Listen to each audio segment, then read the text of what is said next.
tenemos una visita especial, una energía femenina que irradia dulzura. A mí me gusta cuando vienen chicas porque se da otra atmósfera y podemos hablar desde otra sensibilidad del hecho artístico, que en este caso lo convoca la palabra.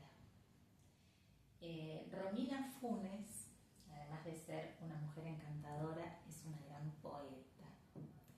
Y bueno, no quería perderme el lujo. Ustedes saben que yo me vivo dando los gustos, porque son los que alimentan el alma de tenerla acá conmigo. Bienvenida, Romy. Gracias, Caro, qué lindo, muy contenta de estar acá. Bueno, Romy, yo no tengo nunca un guión pautado. Entonces me voy.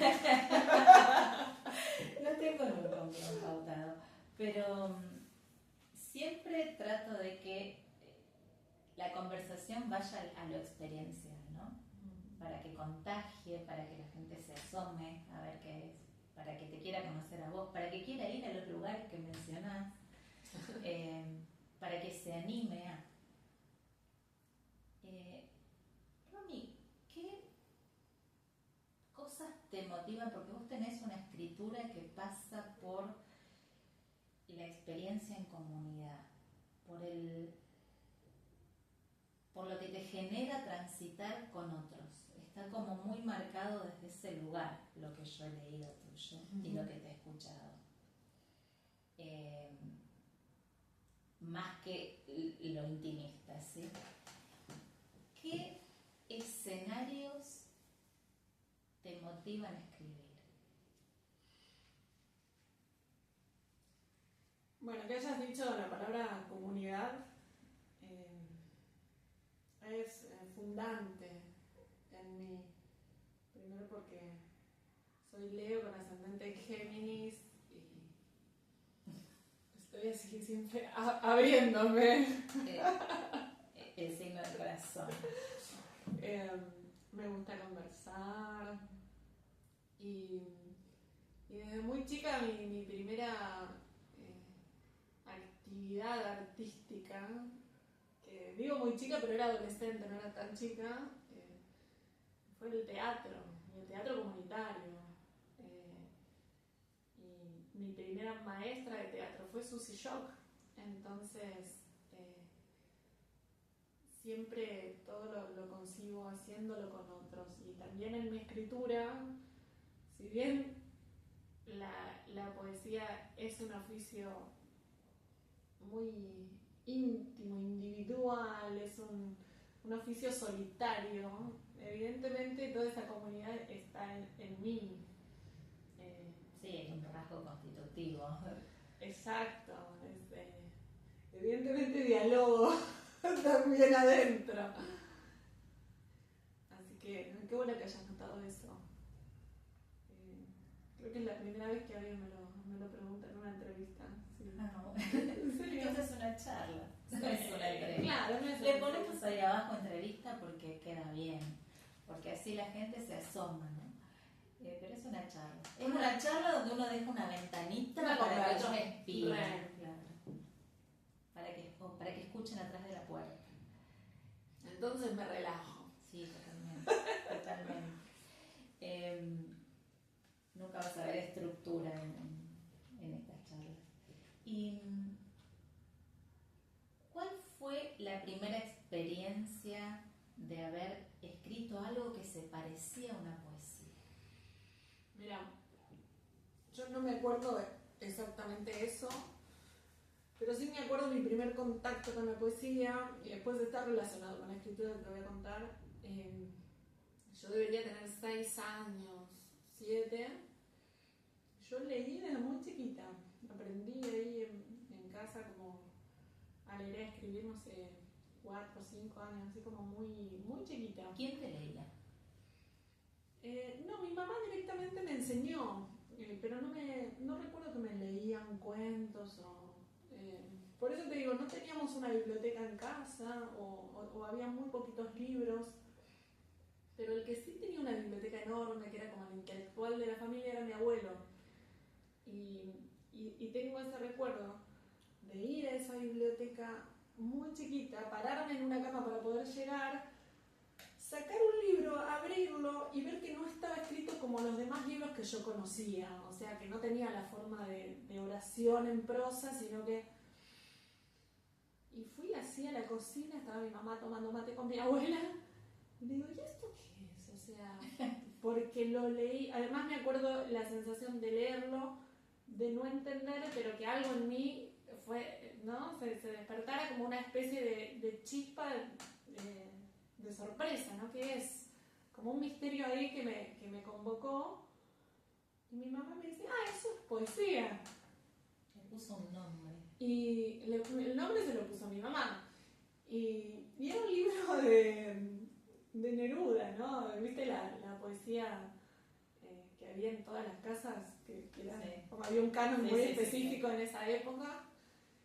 Pero la flashé en colores. Eran los 100 sonetos de amor. Y claro, era un soneto por página.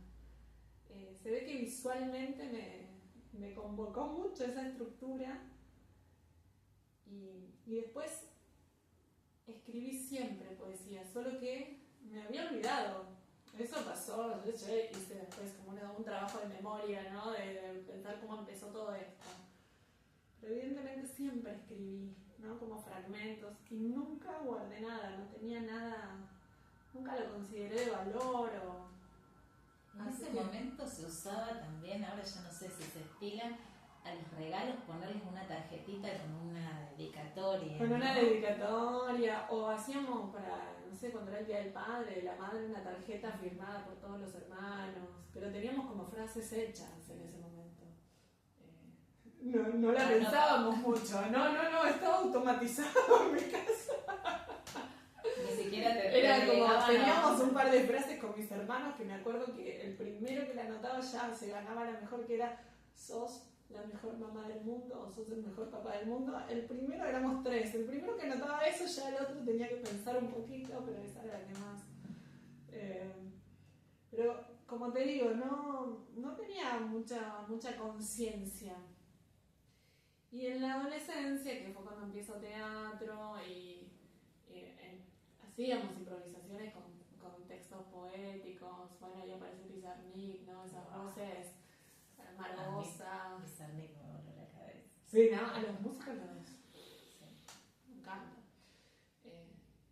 Muy Escorpio, no sé, no me acuerdo Pizarnik de qué signo es, pero...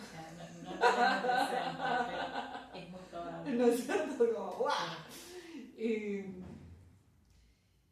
Y después lo que sí escribí eran cuentos,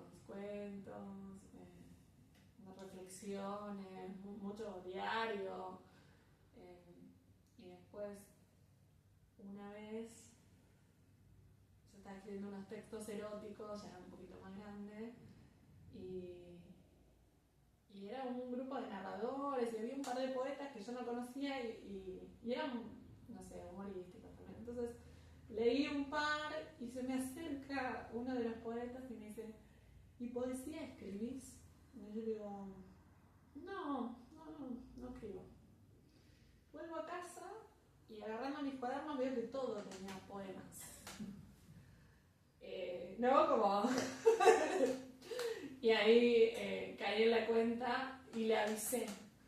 Lo llamé un día y le dije, ¿sabes qué? Sí, escribo. Y me dice, juntámoslos y los vemos. Y me dijo, fue mi primer maestro de poesía, Alberto Bocco. Y bueno, ahí hicimos un trueque, yo le daba clases de inglés y él me daba taller de poesía. Y ahí empecé a leer poesía, todo lo que es poesía argentina y todos los grandes poetas que nunca había leído en realidad. Así que bueno, ahí todo tomó forma. Fue un alivio. Aparece siempre como en un cuento, ¿no? Quien viene y te da el objeto mágico. ¿Viste? Porque podría no haber pasado. Pero bueno, en la vida no es lo que nos quieren hacer creer, esa linealidad, esa causa-consecuencia, ¿no? Hay como un caos ahí. ¿Y qué querías ser de de chica? Contadora. ¿Cómo? No sé, lo pregunté en algún momento. Porque justamente mi abuelo es un personaje en la familia como muy controvertido, porque era un ser del mal, o sea, en el 95% de todo lo que hacía, no era una buena persona. Usaba todo su intelecto y todo su conocimiento para generar dolor a otras personas, ¿no? Era una persona difícil. Estoy siendo suave, amigos. Y... Uy, qué contradictorio, ¿no? Sí, siempre me cuesta hablar de esto. De hecho, recién ahora, a esta edad, lo empiezo a nombrar un poco más. Lo hice parte de mi linaje, porque mucho tiempo, al generar mucho dolor, especialmente a la rama femenina de la familia, lo tenía encajonado, se podría decir. Y ¿cómo cura la palabra?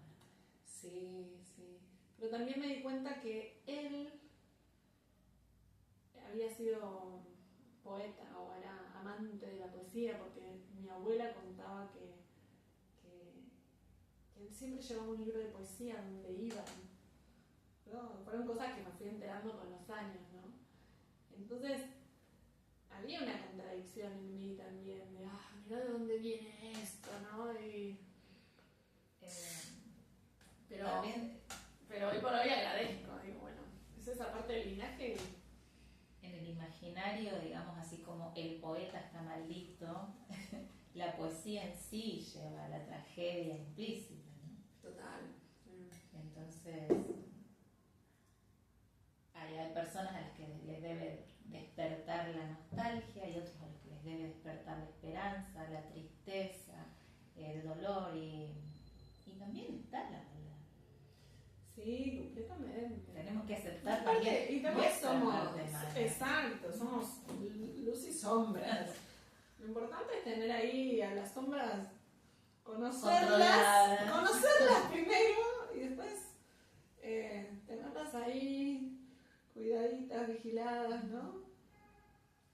Minimizadas también, no alimentar tanto lugares que no suman a este mundo que ya es bastante oscuro, ¿no? ¿Cómo te vinculas? ¿Cómo elegís la gente con la que te vinculas? Para poder usar el potencial de la palabra, para poder sanar, para que saquen lo mejor de vos. Porque el don de la palabra no es moneda corriente en la sociedad. Sí, también don es una palabra como muy grande porque es un oficio, aprender a escuchar, aprender a leer, aprender a escribir, seguir en ese oficio sabiendo que nunca se alcanza nada en realidad, ¿no? Pero no solamente, perdón, te interrumpo, porque no solamente en lo que hace al camino del poeta, sino las personas que están alrededor deben tener una sensibilidad especial para... Las personas que están alrededor tuyo tienen que tener alguna sensibilidad especial por la palabra, tienen que tener una manera de comunicar que tenga que ver con el uso adecuado con el poder leer entre líneas, con el poder llegar, ¿no? Llegar a tocarte. Sí, qué lindo lo que decís. ¿Cómo no lo había pensado así?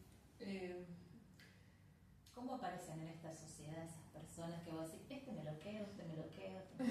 Ninguno nos quedamos porque posesión no, Mucha libertad siempre en todos los vínculos. Yo soy taurina. Claro, no, yo tengo parejas abiertas, no sé lo que es la posesión en el amor, pero o lo sabía y lo he trabajado, tampoco es que hay que hacerse tanto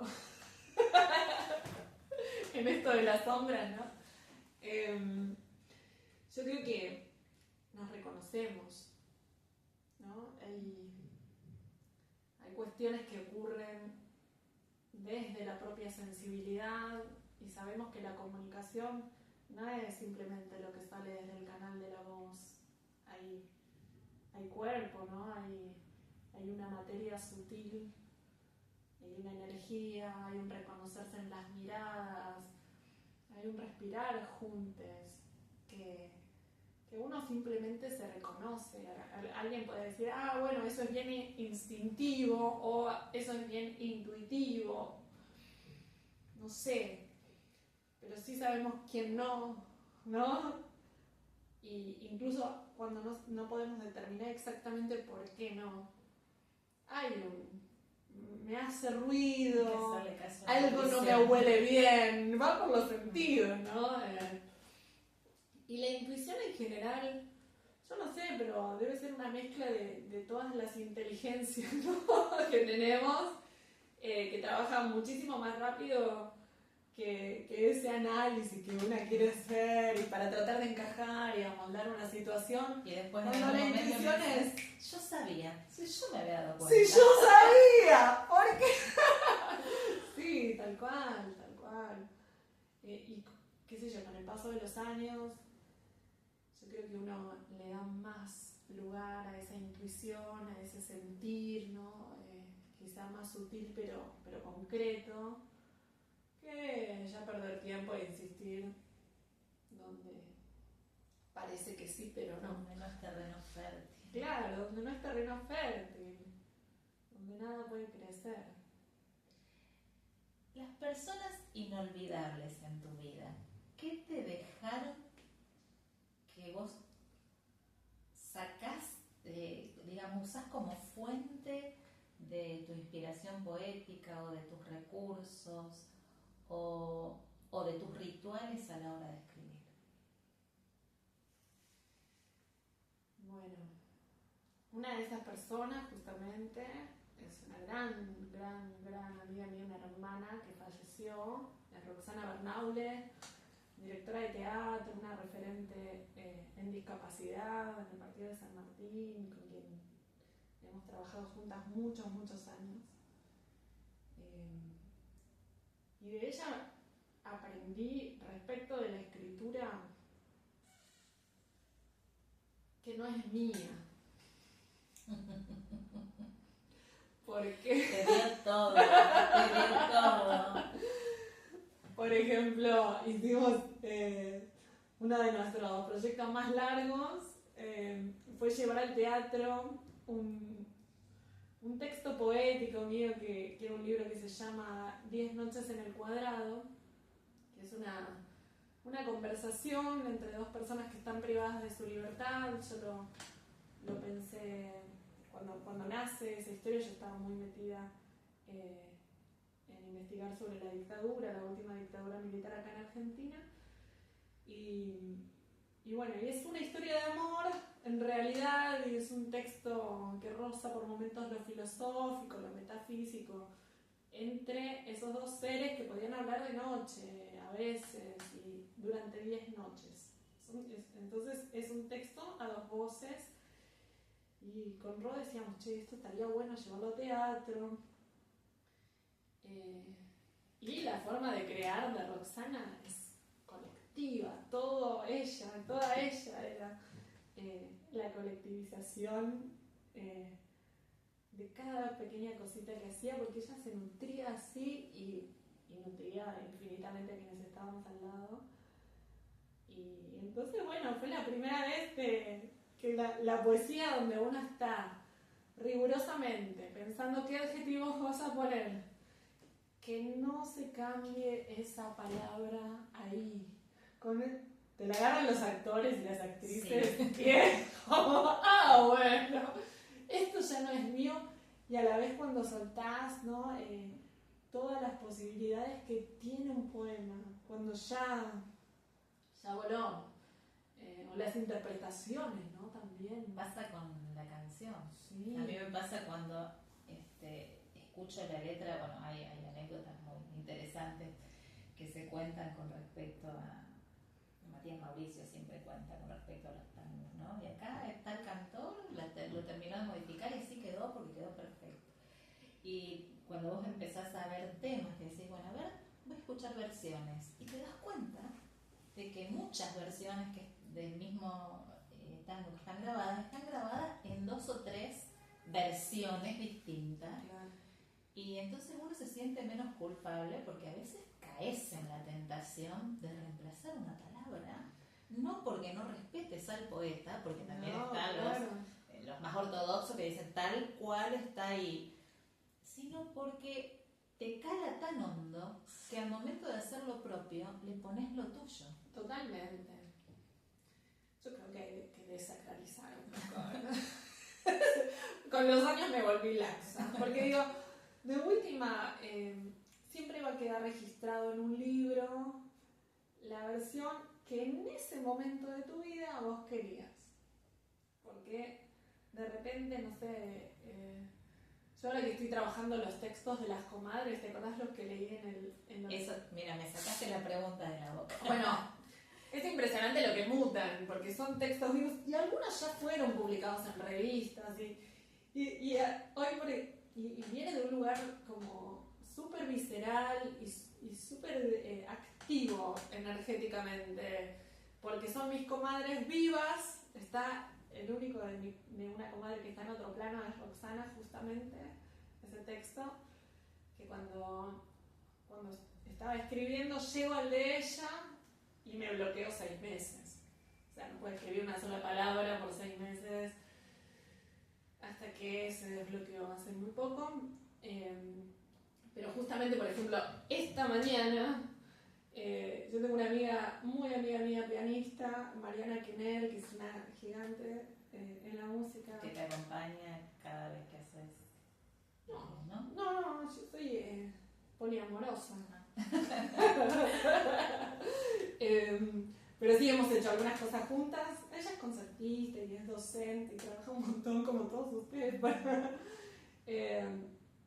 Pero yo escribí un texto a Mariana en el de las comadres, y a nosotras nos une mucho el tema de la maternidad porque tenemos hijos de la misma edad, y justamente tuvimos una pequeña conversación y me dice, y ella es muy religiosa, me dice, yo nada que ver, yo soy muy espiritual pero no soy religiosa, y me dice, Romy, voy a ir a ver a la Virgencita. Y me cuenta eso, la semana pasada o la otra. No me dijo ni cuándo, ni nada. Como diciendo, bueno, llevo este tema que es nuestro para que nos ayude la Virgen, que también es madre. y yo, ay, gracias, porque yo considero que la fe es algo muy, muy importante para la supervivencia en estos tiempos en donde no nos dejan ni siquiera esperanzarnos. Entonces, esta mañana me desperté, justo mi hija se había ido de campamento, entonces podía dormir un poquito más. Y me despierto y digo, ay, quiero cambiar el texto de Mariana, porque justo lo vamos a publicar, entonces digo, ay, no, sentía que había que cambiarle cosas. Y lo empecé a trabajar y me metí en una que lo cambió mucho. Y ella ya conocía la versión anterior. Y después enciendo el teléfono y tengo un mensaje de ella que estaba en... Ay, soy muy mala con las vírgenes. Iba a decir la del Lourdes, no. Estaba en Luján. Estaba visitando... bueno, ¿viste? Estaba visitando a la Virgen de Luján. Y me dice, Romy, te compré algo que te llevó como alguna pequeña cosita significativa de ese momento. Y yo le dije, acabo de terminar tu libro, tu texto, te mando la versión nueva. Y digo, hay algo de esa sincronía que si lo querés hacer pensando, no va a ocurrir, ¿no? Pero si estás dentro de ese canal sensitivo, yo creo que estamos mucho más unidos de lo que pensamos. Sí, seguramente. Contanos la experiencia de leer en casa. Ay, que me pareció, cuando yo te escuché dije, ay Dios mío, qué lindo. Sí, leer en casa es uno de esos proyectos que yo creo que uno soñó toda la vida sin saberlo. ¿Cómo apareció? Aparece porque aparece una persona muy, muy importante en mi vida que se llama Shirama Castaño Huiza, que es poeta colombiana, fue pareja mía muchos años también.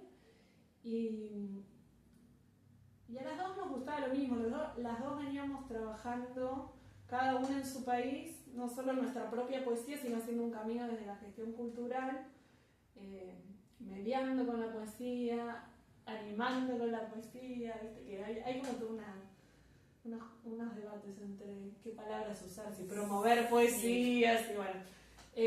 Las dos veníamos básicamente amando la poesía y compartiéndola. Y bueno, en primer lugar nos enamoramos. Primero yo creo que cada una de la poesía de la otra, ¿no? Conocernos, sí, nos tocó compartir justo en varios festivales, bueno, todo fue como también mucha sincronía.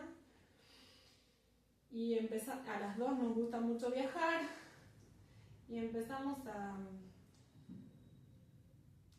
compartir momentos de poesía, pero nos invitan a la Feria del Libro en La Habana y fue una feria hermosa hace varios años, ya 5 o 6 años, que fueron con muchos eventos y muy multitudinarios y mucho micrófono, mucha gente, muy hermoso, pero también cansador. Y cuando finaliza, nos quedamos 2 o 3 días más descansando y se arma una lectura en la casa de Surelis y Dani Montilla, que son amigos cubanos, grandes poetas, narradores. Y fue algo tan simple, nos sentamos en el living de la casa, hacía mucho calor, había alvedado, hermoso, había un ventilador. Y empezamos a leer, pero empezamos a leer de una manera en la que los poemas conversaban y se generó un silencio y nos empezamos a acordar de distintos poetas y a traer los libros y a compartirlos. Y cuando volvimos dijimos, tenemos que volver a esa sensación, ¿no? de la intimidad de la poesía. ¿Cómo hacemos para recrear eso que sentimos? Y un poco lo que hablábamos con vos, que ya uno no se reúne tanto en las casas, ¿no? Como que también el capitalismo vino a sacarnos de los hogares. Y bueno, y así nace leer en casa. Dijimos, vamos a hacer lecturas en las casas. Y fue tomando forma de a poquito. Cuando lo comentamos, una amiga dice, ay, vengan a probar a casa, hagamos uno acá. Y fuimos con una valija de libros. Y nuestra idea era no tanto de que, porque venían amigos poetas, pero que vinieran los vecinos, que se sumaran los hermanos, el primo, quien estuviera ahí, que no tuviera nada que ver con la poesía, pero que pudiera venir igual. Total, había libros y si quería y se animaba a ponerle voz a algún poema que pudiera compartir. Y se empezó a generar algo muy hermoso desde ese compartir poemas y hacer dialogar a los poemas en vez de que sea la voz del poeta, ¿no? Ahora lees vos, sino algo como más espontáneo, en ronda, con siempre alguien que está ahí en la ronda. Después dice, ay, yo lo quiero hacer en mi casa. Entonces, bueno, una casa fue llevando a la otra y ya llevamos 4 años con ese proyecto. Pasamos por 54 casas, por 6 países, empezó en Cuba, Colombia, Argentina, Chile, Perú y Bolivia. Nuestra idea es eso, ir por el Abya Yala como si fuese un solo territorio,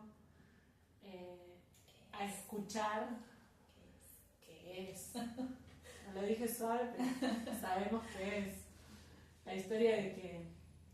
Pero bueno, fíjate, ¿no? La frontera. Justamente es un proyecto que busca borrar fronteras. Nosotras después decimos, ¿qué hacemos con estas voces que estamos escuchando tan valiosas? Porque lo lindo de descentralizar, de salir de las grandes ciudades y empezar a estar por los pueblitos es decir, wow, esto no lo escuchamos, esto cómo llega. Y ahí surge la idea como acto así como de mucha gratitud y reciprocidad de hacer una editorial. Y dijimos, ¿qué hacemos? Nos animamos? Sí, nos animamos. Y así surge Leer en Casa Editoras, que nace el año pasado, a fines del año pasado, y recoge las voces del camino, justamente. Son antologías que vamos armando. Ya este año, en marzo, presentamos la primera, que se llama Desbocada y Libre. Qué lástima que no traje el librito para mostrarlo acá. Ay, bueno, pero si después me mandas mandamos foto, fotito y lo yo incluimos. cuando lo edito lo pongo acá. Sí. Desbocada y Libre, que es una Y vamos a antología. poner en la cajita de descripción a dónde conseguir los libros. Ay, hermoso. Sí. Bueno, es una antología divina, justamente de gente que ha pasado por las casas del proyecto. Forman parte María Julia Magistrati, Susana Sledner, Marinés Celta, Ricardo Rojas Airala, Claudio Lomenzo, Ana Gómez, Vanessa Vitaliano. Bueno, hay más. Es una antología hermosa. Nos bendijo con un poema cuando se enteró del proyecto Diana Velesi, así que también nos dio un poema precioso que se llama Éxtasis, con casi éxtasis, y creo que fue una inauguración, pero bendita, ahora que hablamos de la Virgen divina. Así que bueno, ahora estamos trabajando en La Colombiana, que va a salir en septiembre, si todo sale bien. Es que eso es música, mirá, y para ustedes música que en cooperación con otra editorial independiente que se llama Cóndora, sacamos el primer cancionero Susy Shock, que es divino, que no tenía ejemplares. Bueno, soy bastante tonta, tengo que venir con más cosas. Todavía lo de editora. Vos después mandame todo Sí. acá. Lo de editora me está costando Ay, decir, uno tiene que ir con libros a todos lados. Re lindo.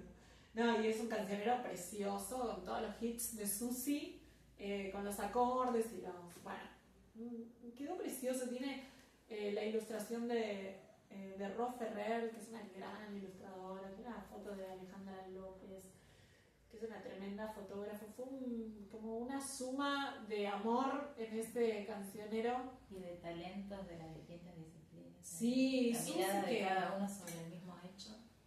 Ay, sí, y Susy, que es tan generosa porque se enteró de que íbamos a estar con la editorial y nos dio una fuerza. Nos dijo, chicas, vamos con esto.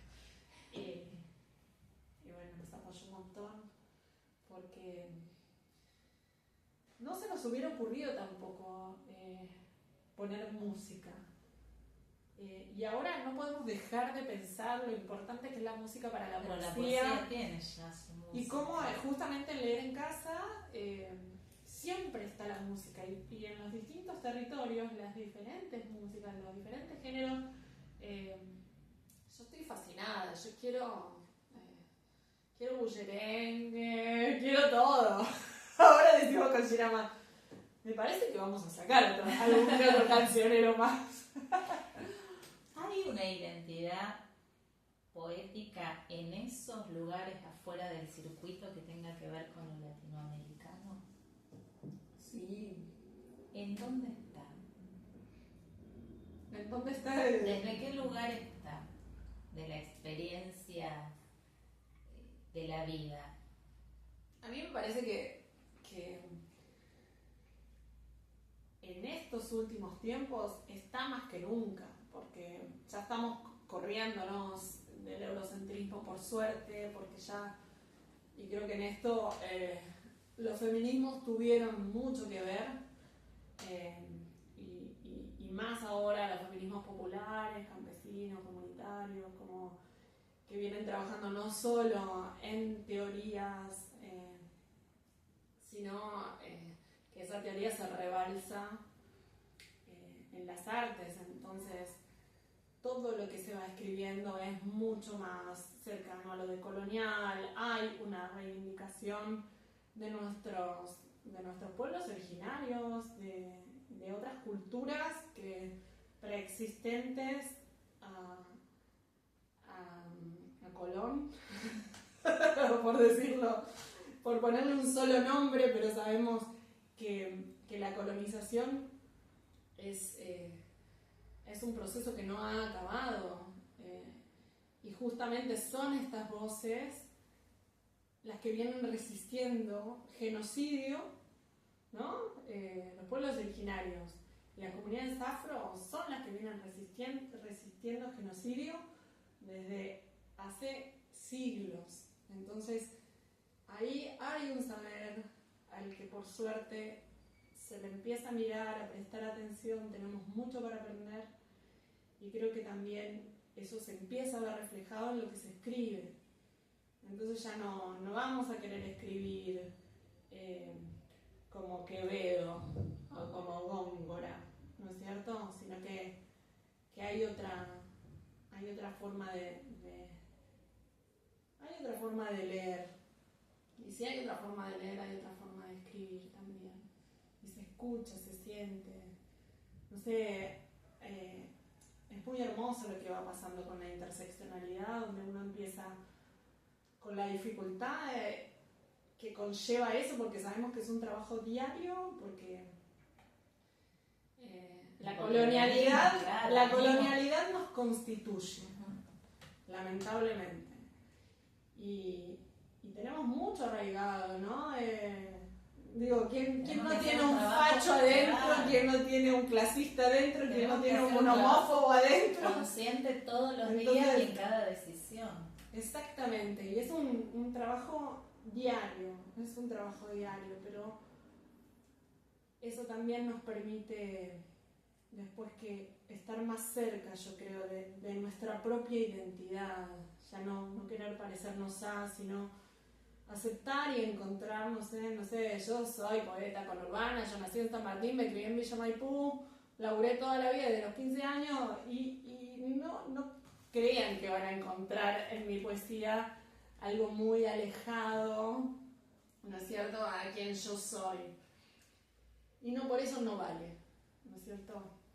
Y entonces está buenísimo lo que está pasando y es bien latinoamericano, es bien avialesco. ¿Tu escritura la viste, fuiste consciente de cómo se fue transformando con esa experiencia? Sí, completamente. Mi primer libro tiene unos poemas de los cuales me avergüenzo, ideológicamente. No sé, porque uno va rompiendo cosas, y hay varios de los poemas. Pero ahí adentro va rompiendo. Mientras se está escribiendo, se está rompiendo y se está volviendo más. Sí, de hecho yo el primer libro mío se titula Un modelo vivo, porque yo dije, esto está viviendo, está en completo movimiento constantemente. Digo, nosotras vamos regenerando células, taca, ya no somos las mismas que cuando empezamos esta charla. Imagínate con la poesía. Y menos mal que publicamos, porque si no uno sigue trabajando el poema que se va transformando en otra cosa. A mí me encanta eso, ¿no? Que nada se enquiste. Porque lo que queda quieto no va a durar, lo que queda quieto. Mi amiga Garni dice que siempre que tenemos alguna situación así riesgosa o que nos exige estar atentes, tener temple, y dice, soy firme y flexible como el junco, soy firme y flexible como el junco. Y hay algo de eso que hay que ser flexible y fuerte a la vez, ¿no? Y ir bailando con... Romy, se me quedó una pregunta atravesada. Yo quiero saber tu experiencia teatral, ¿sí? Esa que hablas del proyecto con discapacidad. Contanos. Porque tal vez por ahí alguien escuche y se pueda reflotar, se pueda sumar, se pueda modificar, se pueda despertar algo. Bueno. Porque me parece hermoso. Sí, y fue divina, y digo fue porque falleció nuestra directora, entonces llegamos a ser un elenco de 12 personas, empezamos siendo 3, entonces estuvimos 8 años trabajando la misma obra con distintas puestas, se hizo en pandemia una versión cinematográfica que se llama Deberíamos imaginar todo en términos de arena. Búsquenla, que está en YouTube, porque la soltamos, pero en su momento pasó por festivales. La vamos a poner acá en una tarjetita. Ay, sí, y ese es justamente el último trabajo fuerte. No, ella trabajaba en otras cosas, no quiero decir que fue el último y el único y ni nada, porque hacía cosas muy maravillosas, pero quizá para Tawa, que es el nombre de la compañía, integrado por personas con y sin discapacidad, una actriz que también era intérprete de señas. Dentro de la dramaturgia se trabajaban muchos ejes que atraviesan todas las problemáticas de la discapacidad. Justamente esta obra, si bien es la de las 10 noches en el cuadrado, que yo contaba que habla de dos personas privadas de su libertad, trabajamos muchos años antes de la pandemia. Nosotros veníamos trabajando la temática del encierro. Entonces, de repente viene la pandemia.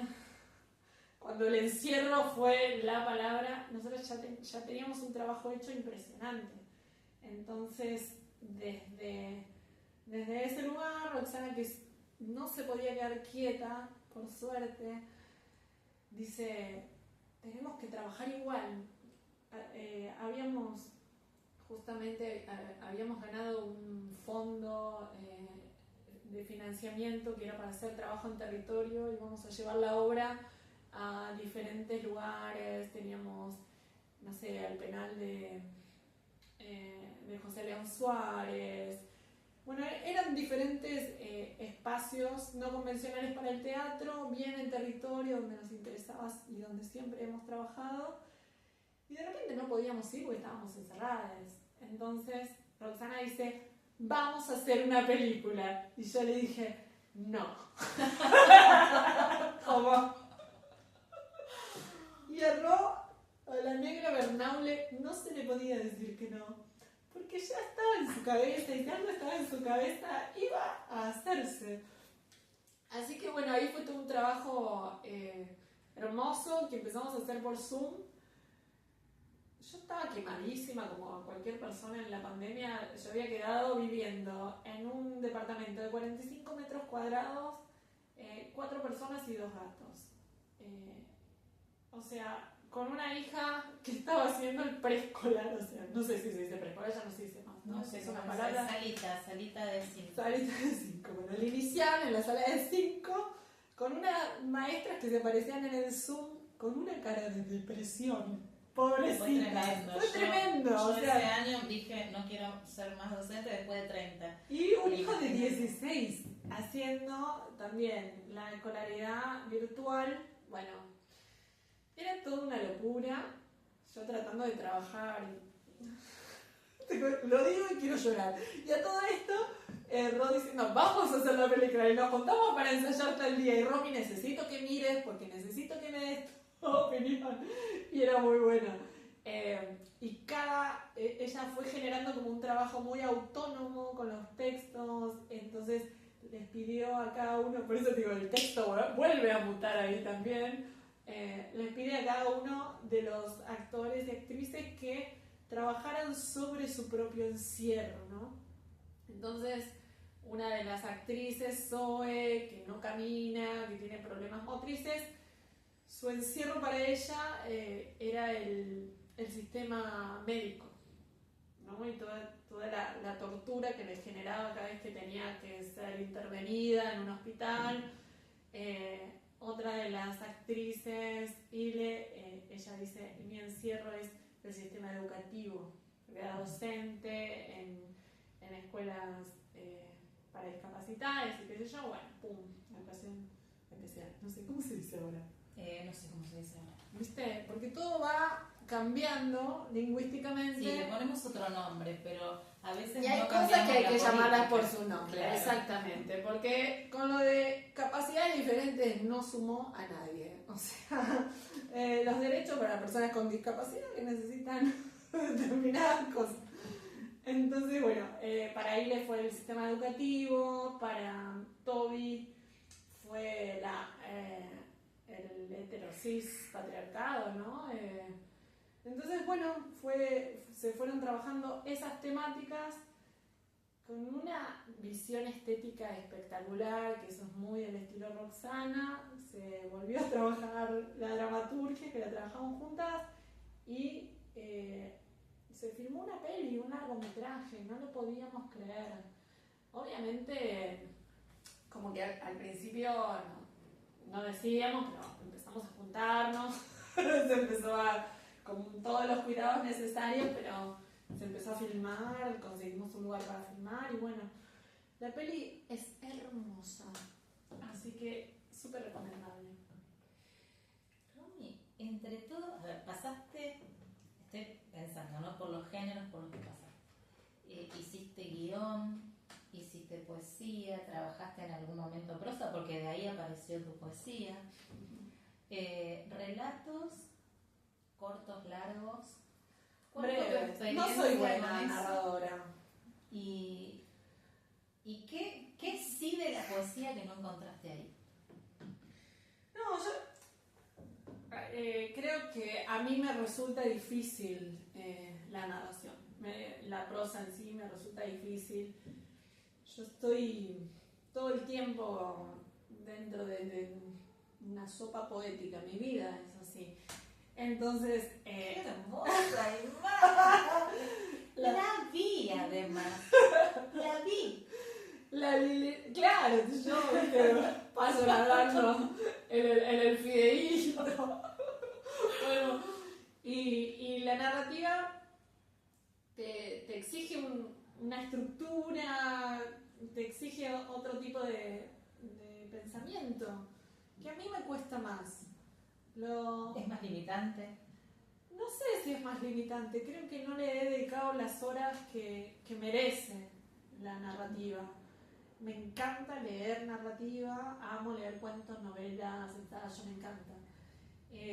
Con los cuentos me divierto mucho, sí escribo cuentos, me divierten, a los 2 días digo, esto es horrible, es una estupidez, y lo desecho inmediatamente, pero sí la paso bien, y generalmente voy un poco para lo grotesco, para el humor. ¿Lo usas más para lo lúdico y la poesía la usas más como acto político también? No, yo creo que el acto político está en todo. En lo que uno dice, en lo que uno hace, escribas lo que escribas, siempre va a haber algo que, no sé, no me imagino escribiendo un personaje que no refleje políticamente algo, ¿no es cierto? Algo que me represente o algo que quiera decir, incluso inconscientemente, ¿no? También por ahí.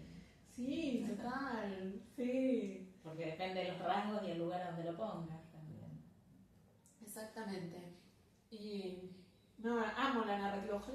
Ojalá me pueda tomar el tiempo que merece, incluso para confirmar que soy mala. ¿No? Como... El artista siempre tiene eso de que después mira y dice, esto es una porquería. Sí. En música, ¿cuántas obras no tendríamos si se hubiesen destruido, como han pedido los artistas, las partituras, ¿no? Wow, claro. En literatura también.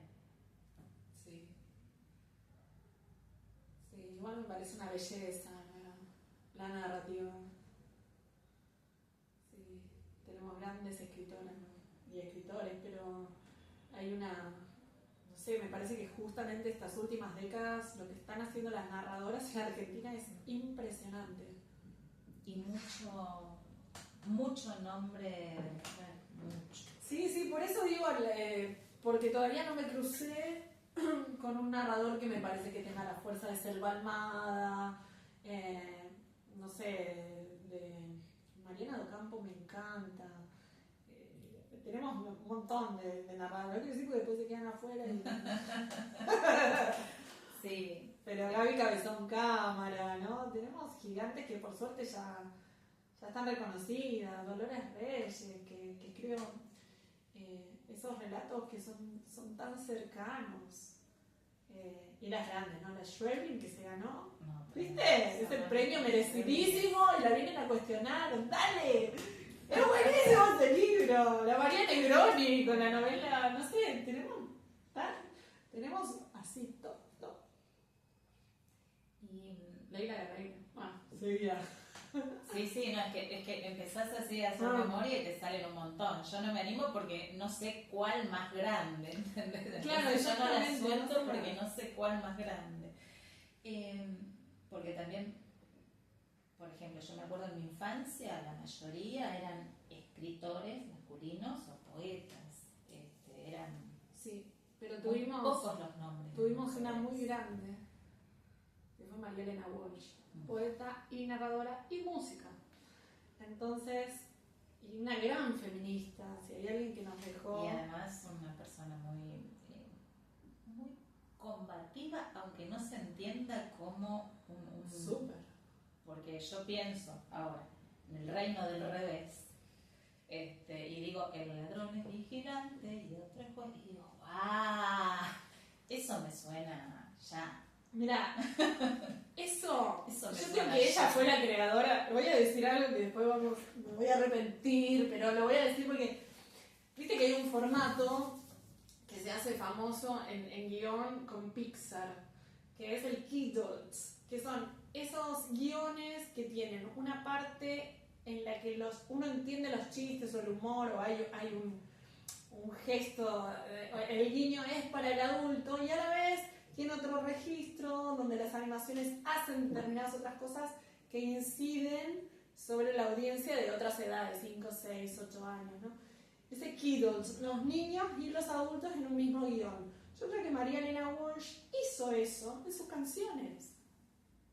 Y no solo eso, con diferentes capas, porque, no sé, todos esos textos que en dictadura eran una cosa lista para ser censurada, encontró sus maneras, ¿no? Que no se entendió. Es una gigante. Y por eso también yo creo que esas son las semillas, de ahí venimos, ¿no? Tuvimos una Alfonsina Storni, nosotras tuvimos una Alfonsina, ¿no? Tenemos suerte. Nos han mostrado el camino. María Elena Walsh dicen que ella, por ejemplo, no sé, la tenían que entrevistar de un diario y ella pedía que viniera una periodista mujer. Era una gran feminista desde la acción, o sea, y no andaba diciendo. Son todas las cosas que se saben ahora. Yo siempre agradezco que mis hijas estén viviendo en esta época. Claro. Su adolescencia y su juventud, ¿no? Uno Totalmente. es más dueño de estar en el mundo. Sí, de poder elegir y poder mostrar lo que uno eligió, no es poco. Romy, nosotros podríamos anochecer acá. Sí, de hecho yo Pero creo que el pero festival, claro, vos tenés festival y yo estoy agradecidísima porque sé todas las cosas que haces y en todos los lugares en donde estás, simultáneamente a veces, no sé si sos vos o es tu doble, pero yo mando una como mail en todos lados. Y yo te quiero escuchar leerte, yo quiero escuchar a Romina leer a Romina. ¿Cómo no? Vamos, espera, voy a poner más cerca la cámara.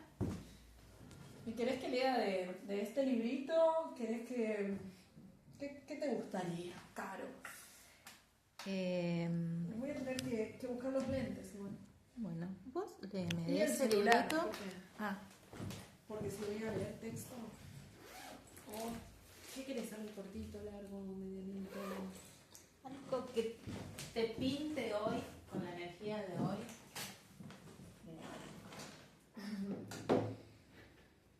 Y me gustaría que leyeras el que leíste el otro día en el encuentro ese que se escuchaba. Tan ritual. De los de comadres. Me olvidé los lentes otra vez. Te presto uno. No, están acá. Me olvidé de agarrarlo.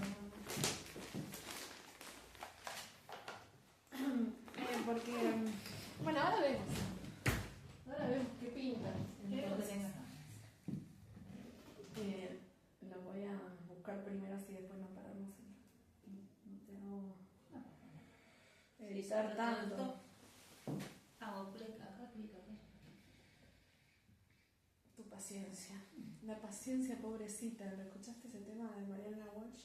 No. Me dan ganas de llorar. La paciencia, pobrecita. Yo no canto bien. Uy, buscátelo. Es de las mujeres. Las mujeres, los tejidos. Es hermoso. Vamos a concentrarnos.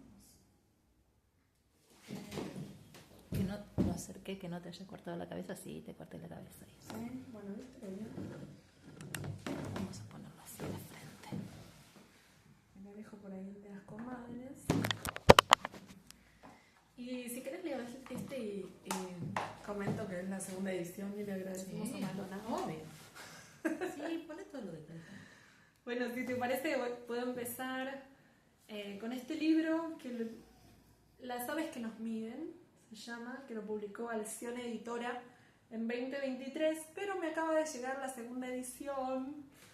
Agradecida, Maldonado, mi editor hermoso. Además de ser hermoso lo que hay adentro, es hermoso de afuera. Es hermoso, pero bueno, Alción trabaja estas ediciones así como minimalistas en su estética. Que nos gusta el libro como objeto. Pero está bello, tiene una contratapa de Nara Mansur, que es una poeta cubana, gran dramaturga, ella sí que sabe de teatro, mira, Nara Mansur Cao. Nombramos a todas las amigas. Y si te parece puedo empezar por este, así lo estrenamos, en la segunda edición. Un libro que le dedico a mi madre. Las aves que nos miden vuelven nítida el agua. El negativo las aclara. Capa por capa las revienta el gesto. Bocas amplias en los dos ríos. El paso retenido. Lento. Una o dos líneas. Lo que nos ahoga.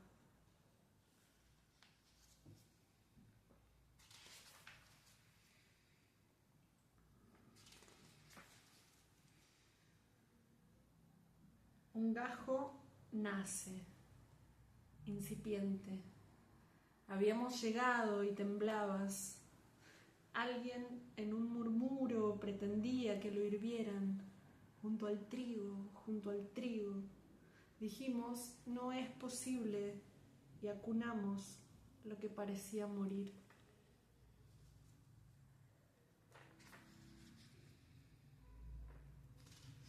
Soltamos liebres y la siembra es dócil. El mapa va perdiendo el color. Aprendo a desgranarme.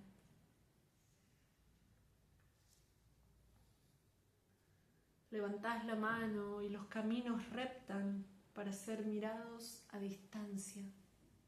La curva, una décima incapaz. Voz que revela nuestro estado en el movimiento.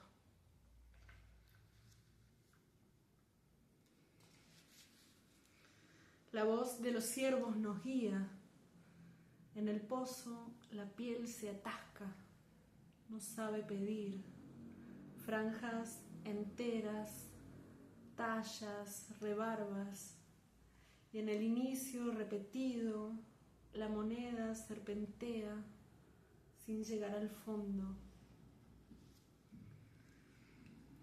Y puedo cerrar con uno que también está acá. Como en la canción, la silla venía labrada y ajusté sus relieves hasta que fuiste parte del tallado. Sándalo rojo, dijimos, pero pensamos en el color y la textura del quebracho. La bandeja cargada sobre la mesa, lúcida, entre nuestros cuerpos cansados. ¿Cuándo voy a poderte? El bosque era inmenso y giraba. Te ofrecí mi nombre para limitarnos.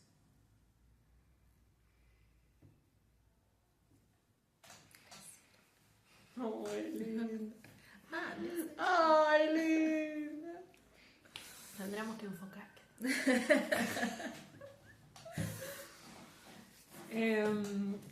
Y si querés, y para... Ay, hermosa, necesito abrazar. Ay, no, yo lloro por cualquier cosa. No. Igual eso no era cualquier cosa, está bien llorado. Era un poco cualquier cosa. Ay, está bien llorado. No sé, pensaba, pero quizás es muy arriesgado. Vale. Me gustan los abismos, a mí yo me lanzo. Pero hoy en nuestra Y me gusta la gente que se la juega. En nuestra conversación hablamos mucho de Roxana Bernaule, esta amiga, directora de teatro, referente en discapacidad, una gigante, artista gigante, porque ella era una gran investigadora, una pensadora, una laburante incansable con unas tribus gigantes, porque todos la seguíamos así, enamoradas. Y yo le escribí, viste que estoy escribiendo sobre las comadres y que pasó ese texto que justo nombramos y quizá es el momento de leerlo por primera vez, ¿no? Y dedicárselo a la negra que está ahí riéndose por algún éter. Contá de dónde sale ese proyecto de escritura. ¿Qué quisiste hacer con ese proyecto de escritura? Viste que uno nunca quiere hacer nada, uno quiere jugar. Pero bueno, me regalaron, Shirama me regaló un oráculo de hierbas, todas plantas, y es un oráculo que empecé a estudiar unas cartas muy poderosas.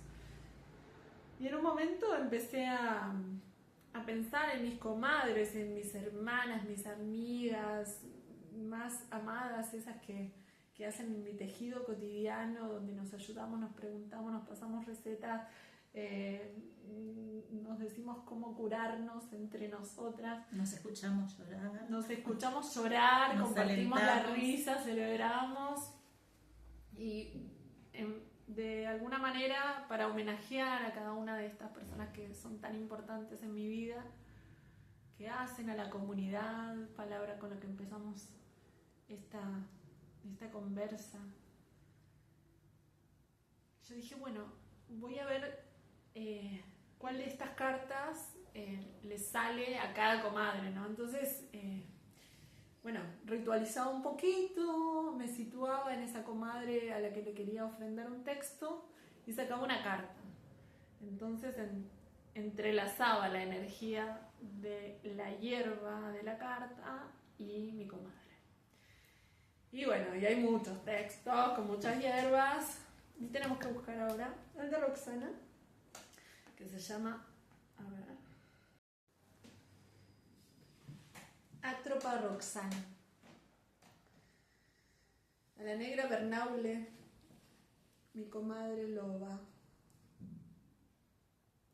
Permitir que se irrite superficialmente la piel y mostrar que la enfermedad es una construcción lingüística y que veneno o antídoto, usando la misma hoja, van a depender de la circunstancia.